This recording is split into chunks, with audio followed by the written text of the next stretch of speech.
กจะมาจับราคาโปรสิ้นเปียวแบบนี้เป็นรอบสุดท้ายเด้อ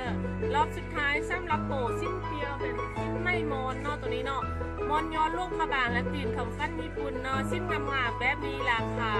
5 เซนกีบทุกคืนนะสำหรับลายตัวนี้เนาะสิ้นราคามีแต่10 คืนเท่านั้นเด้อ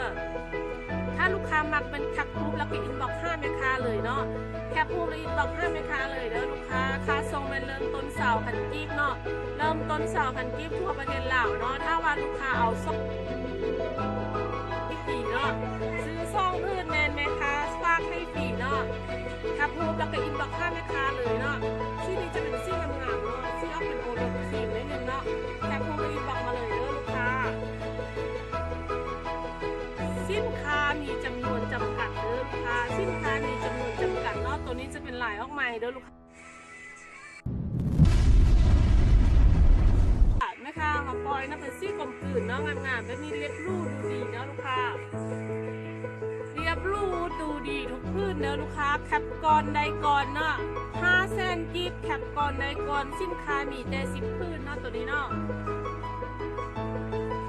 ตัวนี้แม่ค้ามาแข่งว่าตัวนี้เนาะเป็นซี่หมักขุดเนาะแล้วก็ตำไม่ขำสีแดงใส่เนาะงามเด้อลูกค้างามแห้งเด้อลูกค้าเด้อแคปคูปเลยอินบ็อกมาเลยเนาะเอาซ่องขึ้นแม่ค้าฟาดฟรีให้เลยเนาะตัวนี้เนาะตัวนี้จะเป็นโทนออกสิ้นดินเด้อลูกค้าสินค้าตัวจริงมันงามเนาะลูกค้าเนาะเพราะว่าตัวนี้มันซี่แบบกลมกลืนมันจะออกแซงเหมือนยักษ์ยากนิดนึงแล้วแต่ว่าตัวจริงงามมากเนาะลูกค้าเนาะสุดท้ายแล้วเด้อลูกค้าซี่กลมเด้อลูกค้างามแบบนี้เนาะงามแบบนี้ซี่กลมลูกค้าแคปคูปเลยอินบ็อกซ์5 แม่ค้าเลยเนาะค่าทรงเมน20,000 กีบเริ่มต้นเนาะสิ้นราคาเพียงแต่5 เซนกีบเท่านั้นเด้อลูกค้าเด้อตัวนี้จะเป็น10 พื้นที่แม่ค้าสู่เนาะเป็นสิ้นลุงพระบางสิ้นเปียวเนาะลูกค้าเนาะทุกพื้น5 เซนกีบเนาะต่อไปแม่ค้าจะทอดส่งสิ้นสุดนางแก้วเนาะสิ้นสุดนางแก้วจะเป็นสุดแบบว่าสุดเจ้าแบบเมืองร่องพระบางเนาะงามๆแบบนี้เนาะลูกค้าเนาะสิ้นนางแก้วเนาะถ้าว่าลูกค้าหมักเป็นสร้างมา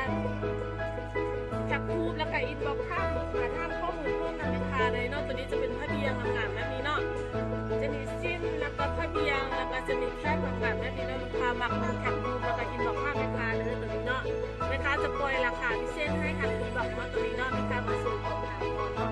มันจะมีและตัวนี้จะเป็นสีแดงซ้ำเนาะสำหรับสุดนางแก้วเนาะแม่ค้าจะมาปล่อยราคาพิเศษเพียงแต่3 ชุดเนาะถ้าลูกค้าสนใจมันแคปคูปและอินบ็อกซ์ข้ามแม่ค้าเนาะสิ้นตัวจริงจะงามแบบนี้เลยเนาะสินค้าตัวจริงจะงามแบบนี้เลยเด้อลูกค้าเด้อราคาแม่นแคปคูปและอินบ็อกซ์ข้ามแม่ค้าเนาะเพราะว่าตัวนี้แม่ค้าจะเอามาสู่ให้เบิ่งแล้วจะข้ออินบ็อกซ์ราคาเนาะข้ออินบ็อกซ์ราคาสำหรับผู้ที่ว่าสนใจแท้ๆเนาะเพราะว่าตัวนี้มันงามเนาะตัวนี้เนาะเป็นงามลายเนาะเป็นแบบลายพิเศษเลยเด้อเนาะตัวนี้เป็นลายพิเศษของฮันโหเนาะลายพิเศษมีเดียวในร่วงพระบางเนาะและตัวที่3ก็คือซี่นี้เนาะเป็นซี่มังคุดเนาะซี่มังคุดงามๆแบบนี้เนาะแล้วก็จะมีแคบนะลูกค้าจะมีแคบแบบนี้เนาะแล้วก็จะมีแค่เรียงงามๆแบบนี้ลูกค้าแคปพูดเลยอินบ็อกเลยเนาะสำหรับสุดนางแก้วแม่ค้าเขาแจ้งราคาในอินบ็อกลูกค้าน้องแคปพูดเลยอินบ็อกข้ามแม่ค้าเด้อลูกค้าและสุดท้ายมันขอบใจเนาะขอบใจที่ว่าติดตามกดไลค์